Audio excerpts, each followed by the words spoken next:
Good morning, good afternoon, good evening, wherever you are. And today I am having a chat and discussion and conversation with Sam Mitchell, who runs the couple of YouTube channels, the main one being Collapse Chronicles.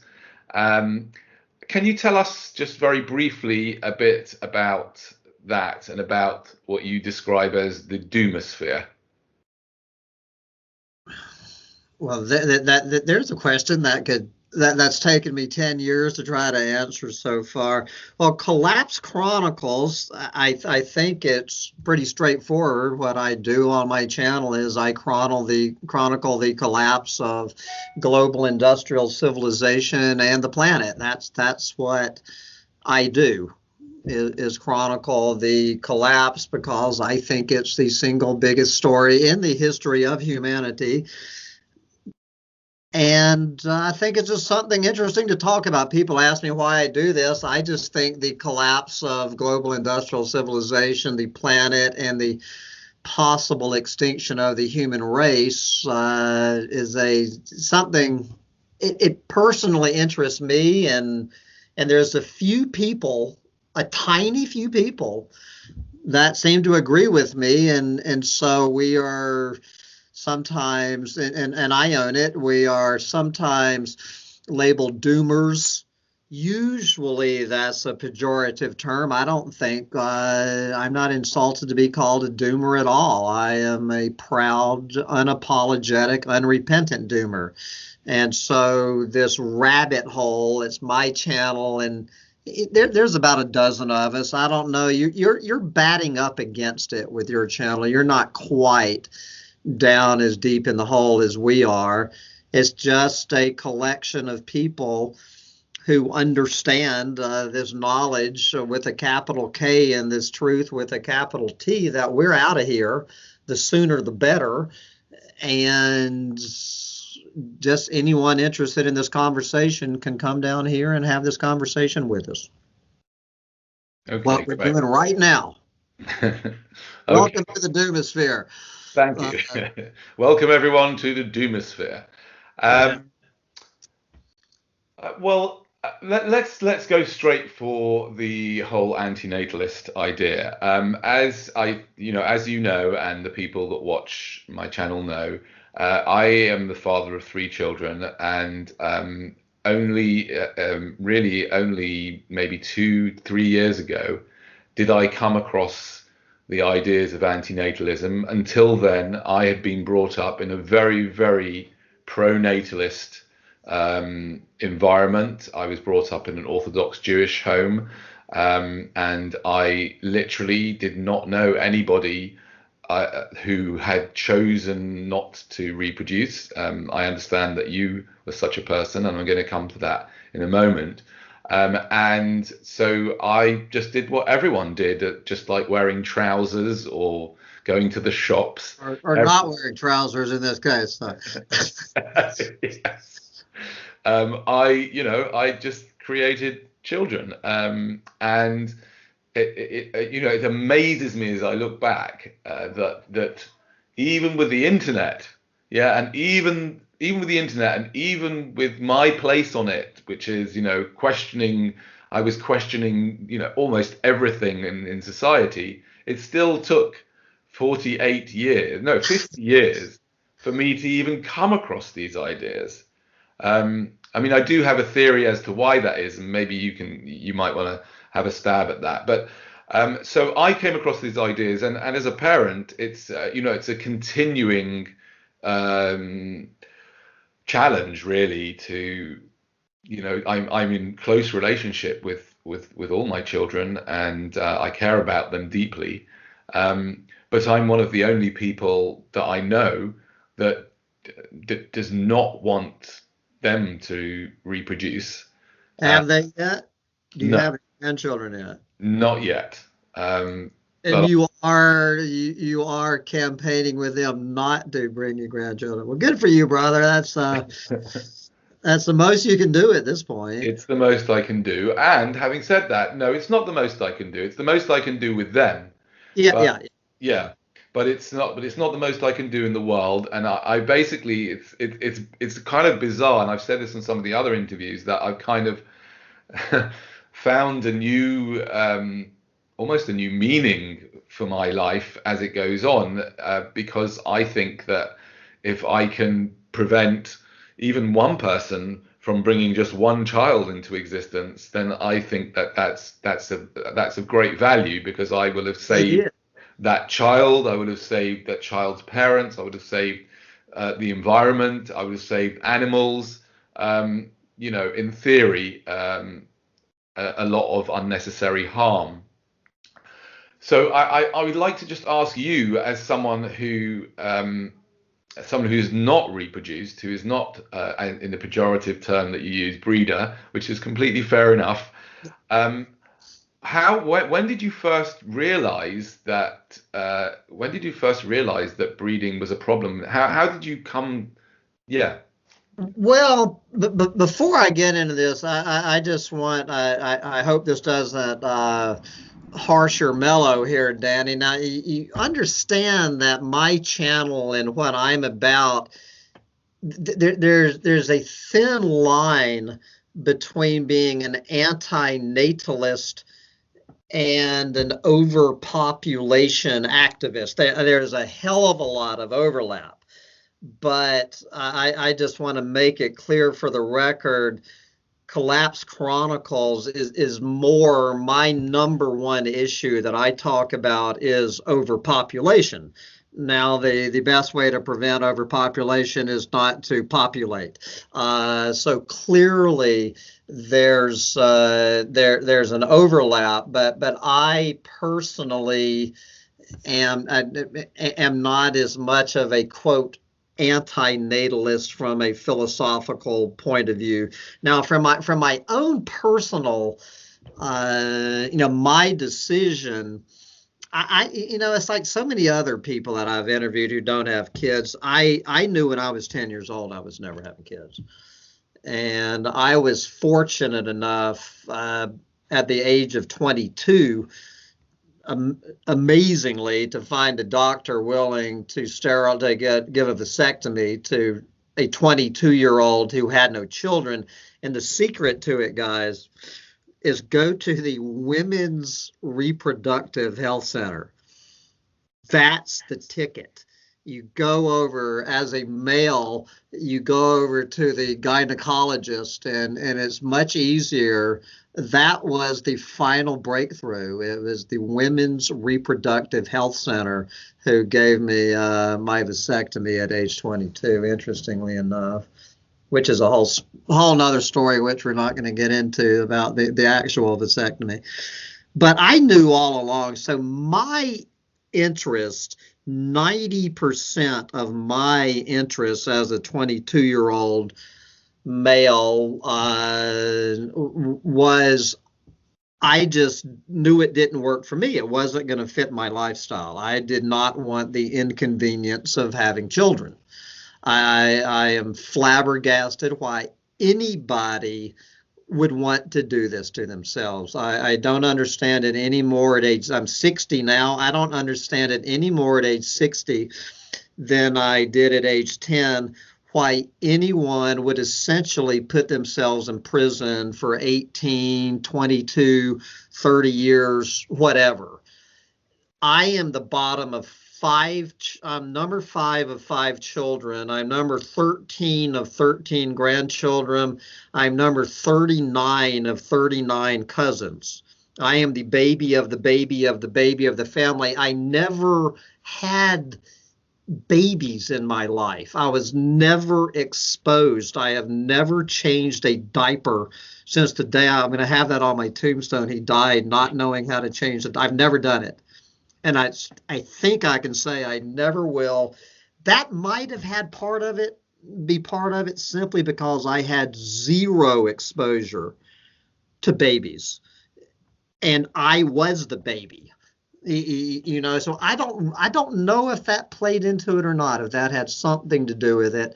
But I just knew, I'm just telling my own personal story, that was the reason. It was a lifestyle It was a lifestyle decision that I made early in my life that children were not going to fit into the lifestyle that I envisioned for myself.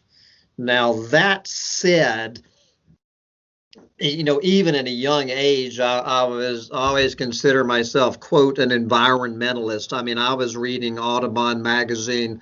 I would read Audubon magazine, then I would read Mad magazine. Two great When I was 12 years old, I was going back and forth, and certainly there was an environmental component to it. But the environmental component, when I decided not to go the natalist route and to go the anti-natalist route, it was more just the final nail in the coffin to my decision, that it supported my decision. But now, as a 60-year-old looking back over that decision, if I made the decision now, if I were a 22-year-old wrestling with this decision now, the environmental component would be the 90% of it. Right. Are you And following so what's happened over my lifetime to this planet? How anybody can rationalize bringing a child onto this planet in the year 2020. I find it one of the most flabbergasting, especially these people who call themselves environmentalists. At this point, bringing a child into this planet, it's an insult.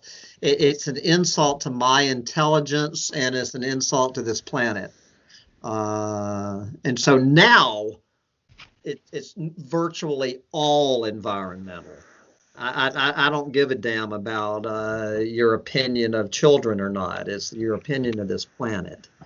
yeah, it's interesting because one of the arguments for antinatalism is that having children uh, is that when people have children, they and it's certainly true for me, they don't think about it from the children's point of view. It's always from their own point of view, right? And Yeah, yeah, and and it, so and so I think maybe you meant this when you said 90% environment. I assume you also think that to bring a child in today, right, is just like, what hope have they got?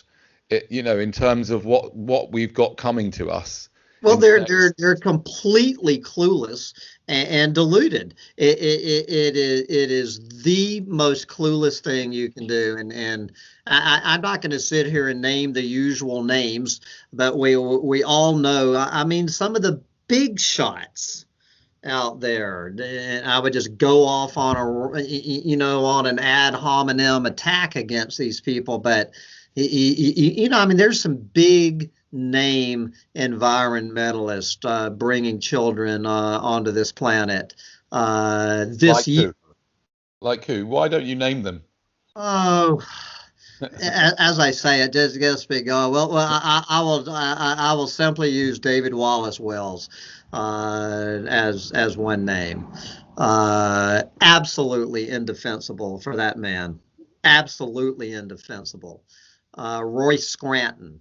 I have a lot of respect for Roy, but it's hard to hold on to it.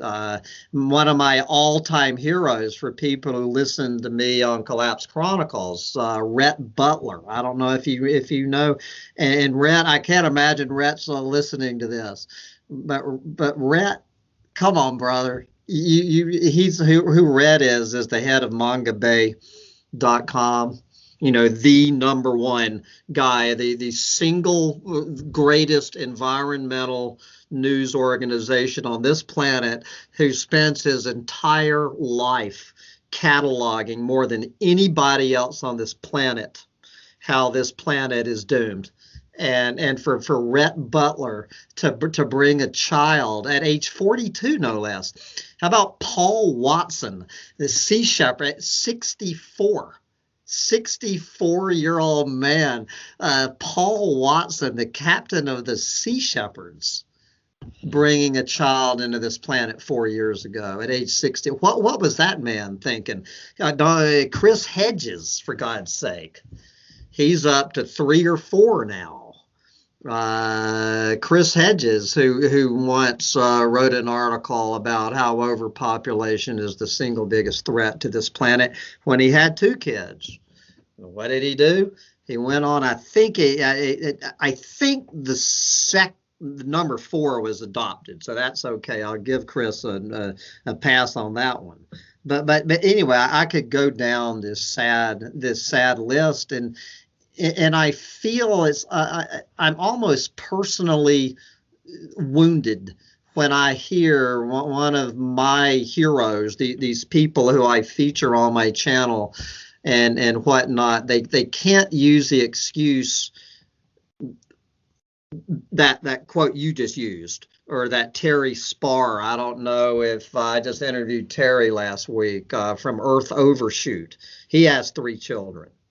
But he has the same excuse I won't use the word excuse. Let's use the word reasoning, that he just didn't get it until the cat was out of the bag. He loves his children, but he regrets his decision, and agrees with you that he does not want his kids to give him grandchildren. So Terry would be a good person for you to talk to as well. Yeah. Right. Okay. I wanted to speak to you about current events in the light of your take on life, and you've spoken about it on your channel, and I hope that lots of people who watch this will go and watch your material. So tell us just what you think about as you call it, the corona panic, which has completely overtaken us. What do you think about that? As I say, we'll make this a very short part of our conversation. My opinions on the corona panic are well known. It is pretty much, it hasn't quite destroyed my channel and my YouTube career, but it is. I have been absolutely viciously attacked. Hundreds of subscribers have walked off my channel. Any financial support that I have received has dried up. I have been maligned. Wow. I have been vilified because I'm not going along with the mainstream media narrative. So anyway, as I mentioned to you in an email, as far as anti-natalism is concerned, I guess it's just you can add pandemics to the list of one more reason not to bring children onto this planet. I am completely depressed by the corona panic, but not for the reasons everybody else is. So I actually suspended my channel. I'm not doing any I interviewed Terry last week because it was Earth Overshoot Day, but I have suspended all my interviews on my channel. It's until this distraction blows over. It is the single biggest distraction in my 60 years. I am absolutely horrified by the level of distraction on this, and I don't know. At some point, this planet is going to find something else. To talk about. But as I say, it certainly supports anti-natalism. You can't argue with that.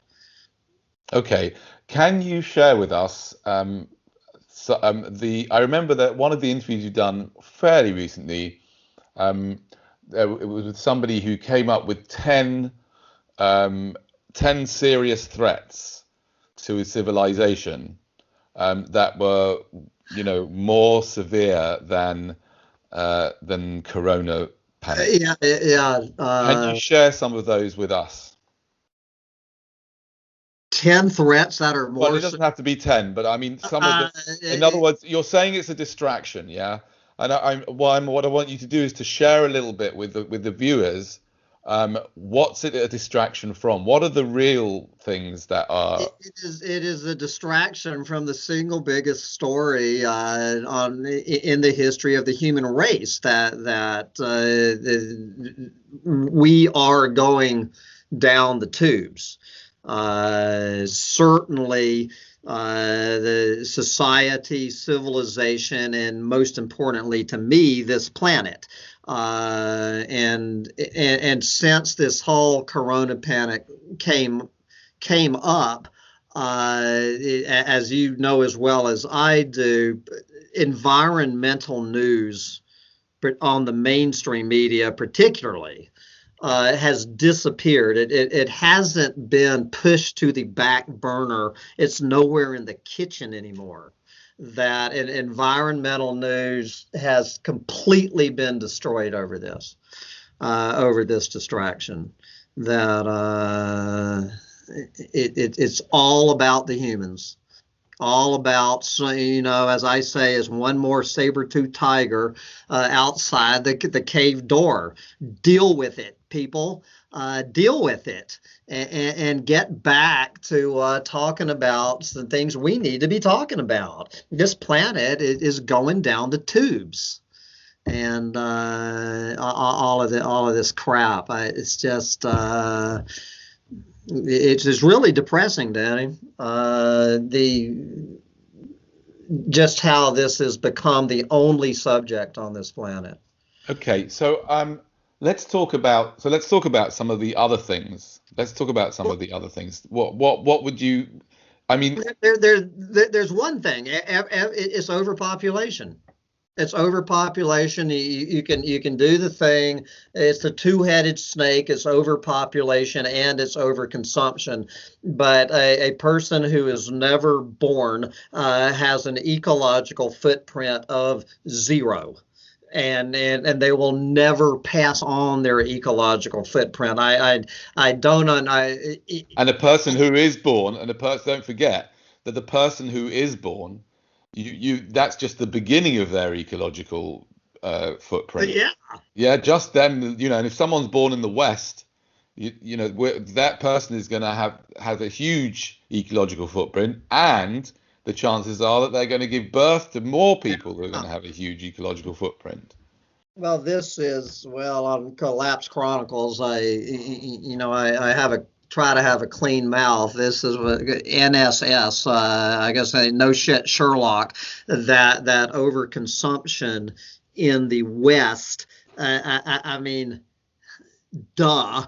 There are definitely two heads to the snake. Now, Paul Ehrlich, father of one, grandfather of three, of course, would add technology. It's a three-headed snake.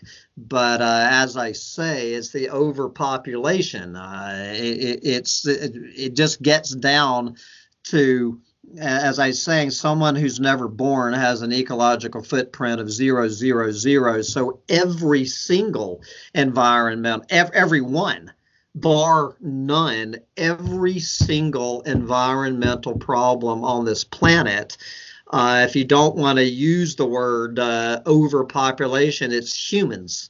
It's too many people eating too much stuff. As my favorite billionaire with the 5 kids, Ted Turner, was saying 20 years ago, it's too many people eating too much stuff is what's wrong with this planet. So it's humans. If you want to use it that way, the problem on this planet is humans. The problem is not global warming. The problem is not deforestation. The problem is not plastic pollution. The problem is not nuclear waste. The problem is not the ozone hole. The problem is not the bushmeat trade. The problem is humans. The solution to humans, the solution to the problem of humans is get rid of the humans, get the humans out of the equation. I'm continually pointing to Chernobyl as the single, if I have to go search this planet for the one place that gives me any optimism, is ground zero Chernobyl. The jury's in. That happened when in 1986. We have 34 years of evidence that our fellow Earthlings would rather deal with living in a ground zero nuclear disaster than just live with humans, with, quote, good-hearted, nice folks like you and me and your kids and whatnot going about our daily lives. We are a bigger threat to all life on this planet than a nuclear blast zone.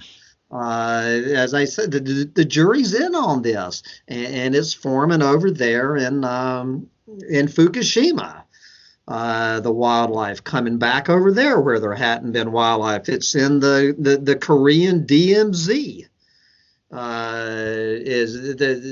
Some of the biggest gardens of earthly delights on this planet are the Korean DMZ and Chernobyl. And the reason being is simple. There's no humans in the equation. This planet was doing fine till about 200,000 years ago.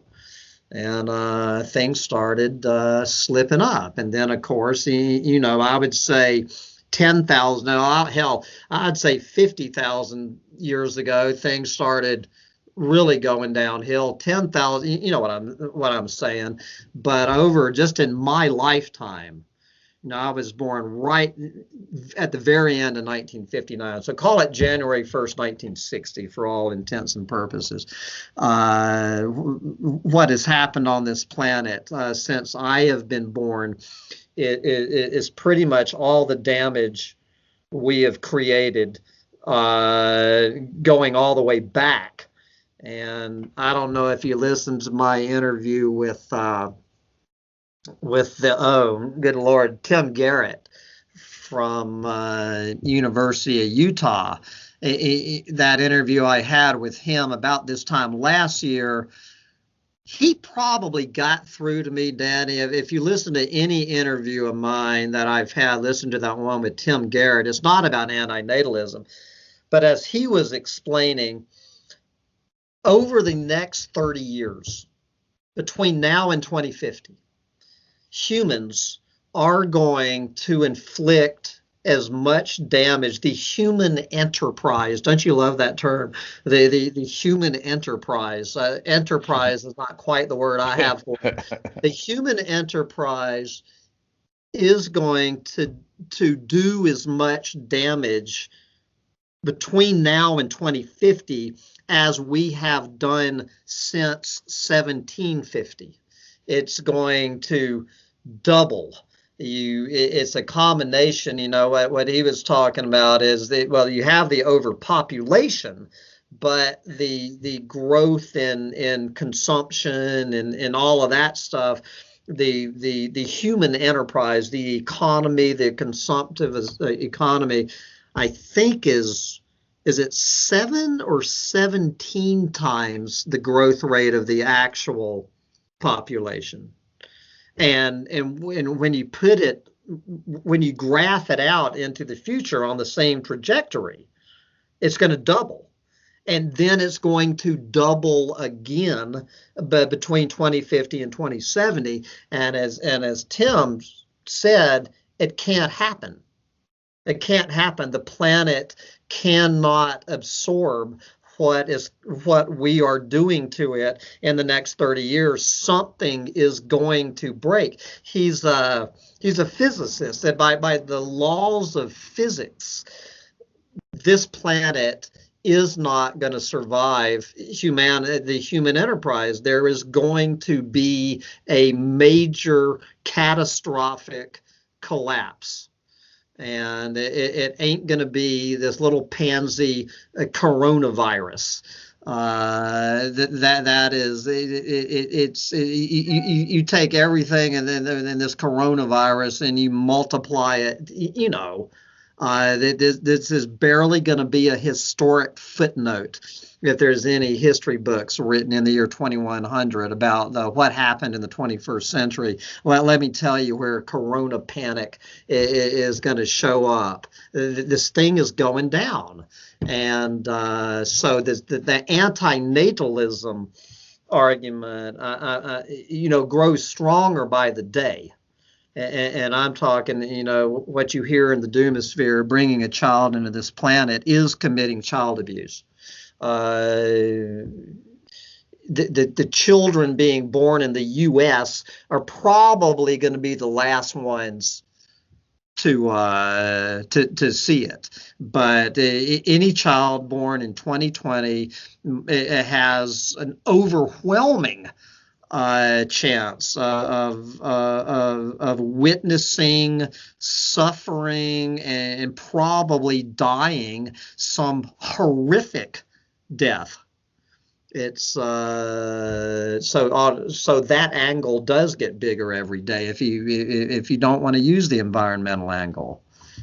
Yeah, yeah. From the child's point of view, it's very, very hard. It's very hard to let that in as a parent. And Tim Barrett has kids. He has kids. Unbelievable. That man has children. It's interesting that you use the word child abuse, because I've been thinking about that quite a lot recently. And if you look at the word abuse, it has two meanings. If you look it up in a dictionary, either it means using something for the wrong purpose, or it means cruelty. And I think that now that I look at it, even though I've done it, I think bringing someone into existence, especially now, right, involves both of those. Because the reason why people bring people into existence is so that they can have company, they can have someone to love, someone maybe to look after them, someone to keep their family name, and all of these reasons. In fact, all the reasons that I've come across since I've been sort of exploring the idea of procreation, and I've been asking people why their parents had them and why they are having children, and none of the answers are good enough for me. None of the answers, all of the answers seem to fit into this idea of abuse, that people are having children for their own sake and not for the sake of the children, right? They're not bringing people in here into existence for the sake of the people they're bringing into existence. They're bringing themselves, which is abusive, right? It's using something for the wrong thing. But more importantly, especially given what you're saying about what we've got coming in the next 30 years, perhaps, then it seems to be an incredibly cruel thing to do, to bring someone into existence. Yeah. And when I hear these people calling non-breeders selfish, it's this like, huh? Is there some disconnect?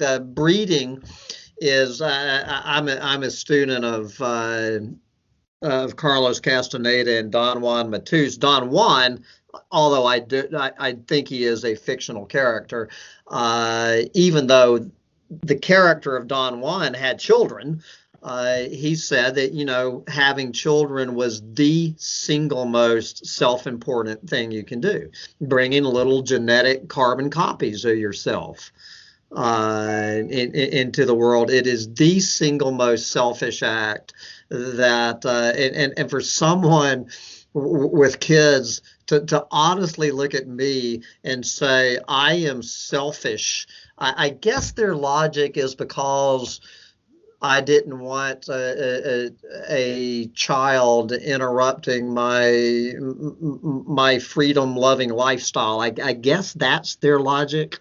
It is covering up, is projecting, is covering up their own guilt. The single most self-important thing you can do on this planet is to breed. And of course, the other thing is that, which you've kind of said already, in which, a lot of the films that I've made, for example, since I've come across anti-natalism, I've become quite obsessed with the idea, but it's kind of it's kind of totally changed the way I see everything, really. Oh yeah, oh Um, yeah. and and since this COVID thing's come out, I like you say, it's just such a massive distraction. Even like you've spoken about the masks thing, and I occasionally speak about the masks thing. But even speaking about the masks, right, is a distraction Yeah. from the Amazon that's being destroyed this year so badly. Oh, I'm as guilty of being of Yeah, going being distracted by it as anybody. That's I spend way too much time, and people wish I would shut up about it. They say, "Okay, Sam, we all know how you feel about the Corona panic. Now shut up and go back to what you used to talk about. Just don't mention the C word." On your channel, it's that there's other things that in your being as distracted by this crap as anybody else, no matter which side of the quote mask debate you're on.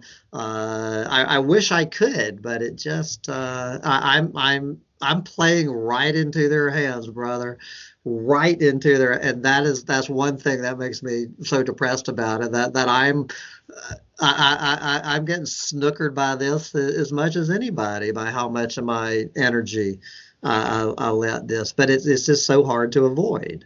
yeah, it is. It is, and it's it's a clever ploy in a way, and it's a. I mean, I would say, by the way, I don't know how you feel about this because it sounds like that you seem to really like nature and you seem to really not like the planet, yeah. Whereas I kind of feel that actually, in a way, the planet and nature are similarly they play a similar game to the system. Yeah. In other words, um, just like all of this stuff is a distraction from what really matters, I think sex was put there by evolution to distract us Yeah. from what we're actually doing. It makes it feel so good that in the moment we can't stop ourselves, which could explain why these people who are such great environmentalists, maybe that's why they had, maybe it was a weak moment or something went wrong, it was an accident. And the reason why that happens is because nature is set up in such a way to, our DNA is set up in such a way that it's trying to get us to reproduce all the time. Well, of course, that's the number one directive in nature. But I mean, this is nature is self-sabotaging with this particular DNA package it came up with. I don't know what Mother Nature was thinking about this one. Good Lord.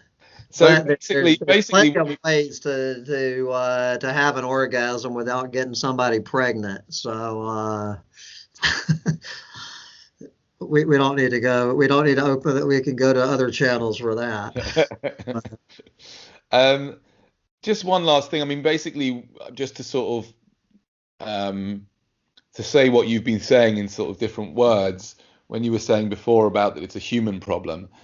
What you're saying is, which seems so obvious to me, is that reproduction it exacerbates all of the problems that are facing us, all of the challenges. Exacerbate is too mild of a word. It creates. Exacerbate, I think, means like a threat multiplier. It's certainly a threat, but it's not just a threat multiplier. It is the essential basic origin of the threat. We are the threat. How many times does that Pogo the possum? We have met the enemy and he is us. We are our own worst enemy. Mm. It's that simple, and so then of course the big question is, if you have to get humans out of the equation, how do you do that? And then that's where you get into all of this right-wing conspiracy theory crap and all of this crap about eugenics and whatnot, that if you mention the word overpopulation or anti-natalism, then you're a eugenicist. Yeah, I guess I guess I want to create a master race of nobody. Say, yeah, I am a racist. I'm a human racist. Uh, but I love people, and this is the paradox. Some of my best friends are people. I consider myself a people person. I would like to be a lot more sociable in my life than I am. I absolutely love getting together with members of my fellow species. I am a human. Uh, and so this whole thing about this eugenicist and depopulation agenda by the New World Order, all of this right wing conspiracy crap. It is. There's two ways. How many times do we have to go through this? It's increase the death rate or decrease the birth rate. I have never called for increasing the death rate on this planet. It's never come out of my mouth with maybe jokingly. I am not advocating increasing the death rate on this planet. War is not the way we need to reduce the human population. We need to stop breeding. We need to not reduce the birth rate. We need to eliminate it. And It, you it, know, it's it's interesting that you mention, this whole thing about depopulation, which because on my channel I do attract a lot of people who are into so-called conspiracy theories, and I don't really like the term conspiracy theories because I think it's used to discount anyone that's got any different narrative to yeah, the yeah, yeah. mainstream narrative, yeah. But anyway, having said that, there's a lot of people speak about this depopulation, and I think to myself, if Bill Gates really wanted to get the population down to 500 million, because that's what it says on the Georgia Guidestones and all this nonsense, right? Then surely he would, he would be he would be supporting all sorts of initiatives to prevent people from or reducing the number to zero, hopefully, of children that people have. I It just seems like continually point out, Daddy, that Bill Gates is responsible for more people on this planet. Bill Gates is the reason millions and millions and millions of people are on this planet, mostly in Africa, thanks to Bill Gates. That would not be here if it was not for Bill Gates. Bill Gates is as far as you can possibly get. The level of hilarious irony when I hear this crap about Bill Gates. I am no fan of Bill Gates. Okay. I'm going to make this clear. I am no fan of that man on any level, but to claim that Bill Gates wants to depopulate this planet is one of the most ignorant. When I hear it from people, some of my friends would say that to me. I just cringe. This whole thing about this New World Order depopulation agenda, it's absolutely absurd. The last thing the New World Order, which is my term for the global corporatocracy, the last thing the global corporatocracy wants is the population on this planet to go down by one person. The entire system, the entire machine is 100% dependent on endless growth, on infinite growth on a finite planet. They need people to buy their stuff. To tell me that the global corporatocracy, if you agree with me that the global corporatocracy is a synonym for the New World Order, if you making that amplification and clarification, the last thing the global corporatocracy wants is fewer people on this planet. They're gonna get it. They're going to get it just with business as usual, because their model, the capitalistic model or any other ism model, and all of this stuff about capitalism. I am no fan of capitalism, but it doesn't matter what the ism is. Every one of the isms, except for the Shakers. I guess the Shakers, there aren't any more Shakers because they're the only people who preached anti-natalism. That's why there are no more Shakers. Anybody in any religion, any corporation, from cradle to grave, the message is have more kids. And this newest meme that this unbelievable crap that you see coming up more and more. I know you've seen this about these declining birth rates. Oh yeah. And you don't get me off on that rant. We need a declining. Hallelujah. The U.S. birth rate is the lowest it has ever been since 1776. Hallelujah. But whatever the birth rate is, when you're starting with a pool of 334 million people, there are what, like 5 million people in 1776. There's 334 million. That people do not understand that the birth rate in this country and on this planet has been declining since right about the time the population bomb was written, is when the birth rate started declining. We have twice as many people on this planet as we did when the population boom was written, and the birth rate started declining. The decline of a birth rate on a planet of 8 billion people is a joke.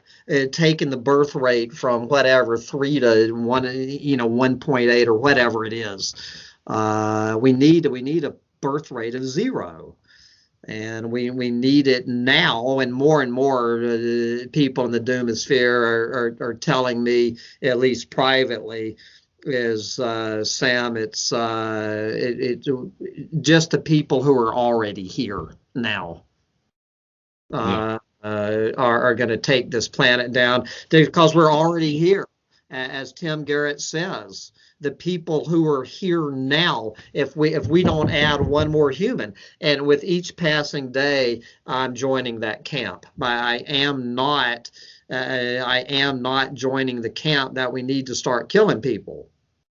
I will say, as this fellow Ian Hutchinson said in this interview with Lex Fritman a couple of days ago, I put a little clip on there. Yeah, I saw that. The problem is not too many people dying. The problem is not enough people are dying. We need the word we. I'm right at the borderline in my own development of I'm right up against saying we need to increase the death rate. But by we, who is we? I am not going to cross the line and say that any one human can decide, to increase the death rate. I am not advocating that as I am advocating eliminate the birth rate. I am, and I hope I never reach the point where I am advocating increasing the death rate, but my biggest problem with corona panic, it's not killing enough people, and the people that it's killing have already let the cat out of the bag. Yeah, you know what I'm saying? It's going to take a pandemic, a real pandemic, to increase this death rate. And I'm going to be cheering it on. I mean, it was actually you that pointed it out, and something that I speak about on the streets of London sometimes, is that they've been pumping us with all the death figures of the corona panic, and it's turned out even those figures that they've come out with are not reliable. A lot of people had other illnesses, etc. And you pointed out that for all the people that have died from the corona situation,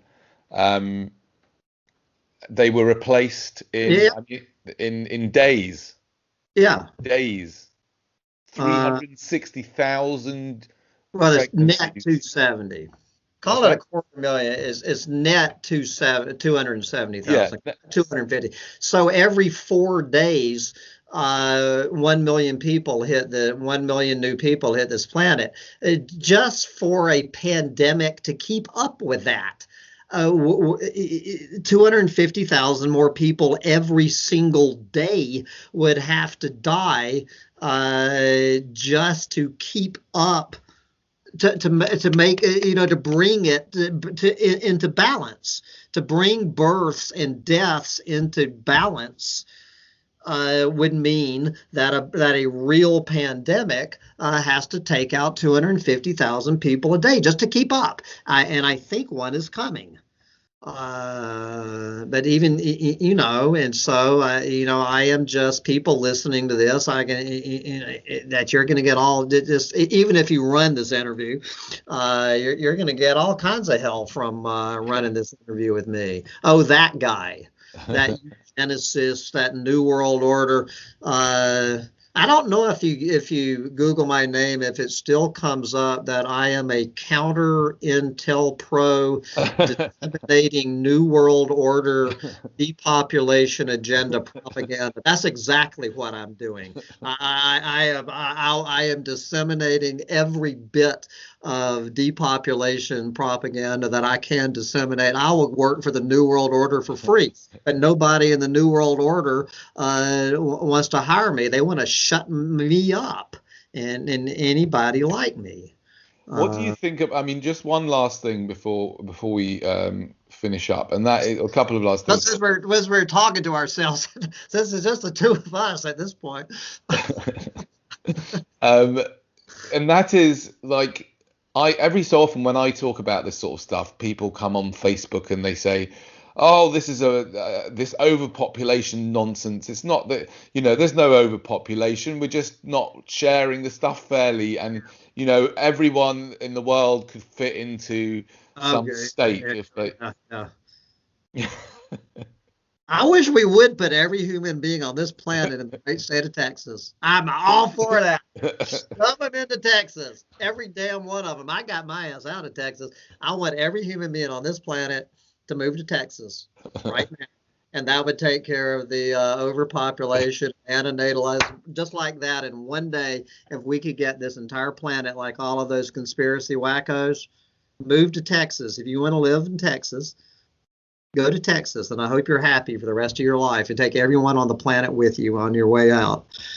So, And what about those people? And another thing is that I've noticed also a tendency amongst, again, all these people who are into alternative narratives, and I think it's good to be into alternative narratives, and I think it's good to question the narrative, because and in fact we are doing that. We are questioning the pro-natalist narrative, yeah.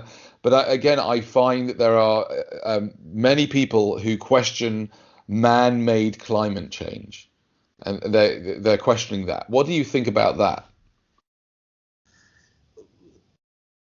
how at this point, how anyone could question it's I find it to be absolutely flabbergasting. How you could argue anthropogenic climate change at this point.